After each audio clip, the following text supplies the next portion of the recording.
இன்னைக்கு world photography டே. அதனால கடந்த 10 வருஷத்துல நம்ம தமிழ்நாட்டு அரசியல்ல முக்கியமான ஒரு டாப் 10 போட்டோஸ பத்தி தான் இன்னைக்கு நாம பார்க்க போறோம். 10வது இடத்துல ஓபிஎஸ் உடைய திடீர் அர்த்தராத்திரி தியானம். துப்பாக்கி கத்தின்னு எதுவுமே இல்லாம வெறும் ஆழ்நிலை தியானம் பண்ணியே தர்ம யுத்தம் பண்ணாரு இவரு. 9வது இடத்துல சின்ன மம்மி முன்ன ஓபிஎஸும் இபிஎஸும் பம்மிட்டு இருக்கிற இந்த போட்டோ ஒருத்தனை ஒருத்தன் ஓவர்டேக் பண்றான்ல.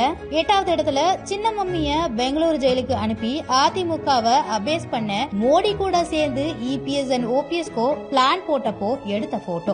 7வது இடத்துல மங்கம்மா சபதம், சின்னம்மா சபதம். சொத்து குவிப்பு கேஸ்ல A1 தப்பிச்சு A2 சிக்கி சின்ன பின்னமான மொரட்டு தருணம் இது. 6வது இடத்துல உலக ஃபேமஸ் ஆன தவளை பாடிய ஓபிஎஸ்க்கு விபூதி அடிச்சுட்டு சசிகலா காலை பிடிச்சு தவழ்ந்தே சிஎம் ஆன கேவலமான சம்பவம். 5வது இடத்துல அடிமைகளுடைய 10 ஆண்டு ஆட்சியை பார்த்துட்டு இருந்த நமக்கு சுயமரியாதையான ஆட்சி எப்படி இருக்கும்னு காட்டின தரமான சம்பவம். முதலமைச்சர் மு க ஸ்டாலின் முன்ன கைகட்டி மோடி அமர்ந்திருந்த தருணம் அது.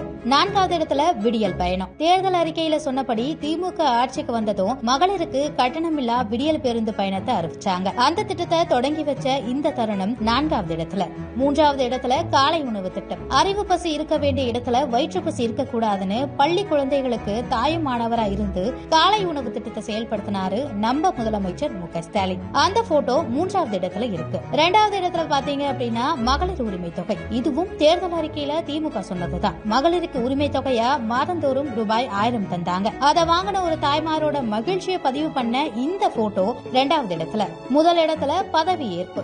இருண்ட தமிழ்நாட்டை விடியல் தந்து நம்பர் 1 வளர்ச்சியை நோக்கி முன்னேற்றிய முதலமைச்சர் மு க ஸ்டாலின் தமிழ்நாட்டுடைய முதலமைச்சரா முத்துவேல் கருணாநிதி ஸ்டாலின் எனும் நான் அப்படின்னு பதவியேற்ற வரலாற்று சிறப்புமிக்க தருணம் தான் நம்பர் 1 இடத்துல இருக்கு.